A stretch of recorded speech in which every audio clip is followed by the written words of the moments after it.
চাঁদাবাজ, জুলুমবাজ, নব আবিষ্কৃত দুর্বৃত্ত যারা হতে চায় তাদের বিরুদ্ধে হুঁশিয়ারি দিয়েছে জামায়াত-সহ ৮ দলের শীর্ষ নেতারা। বৃহস্পতিবার ময়মনসিংহ বিভাগীয় সমাবেশে সার্কিট হাউসে বক্তব্য রাখেন তারা। নির্বাচনের আগে গণভোট সহ ৫ দফা আদায়ে এ সমাবেশ করে জামায়াত, খেলাফতে মজলিস সহ ৮ দল। দলীয় প্রার্থীর ছবির ব্যানার হাতে পোস্টার নিয়ে অংশগ্রহণ করে নেতাকর্মীরা।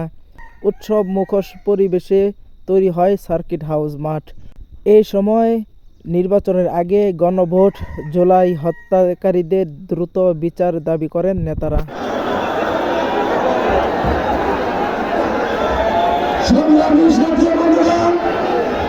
আজকে আমাদের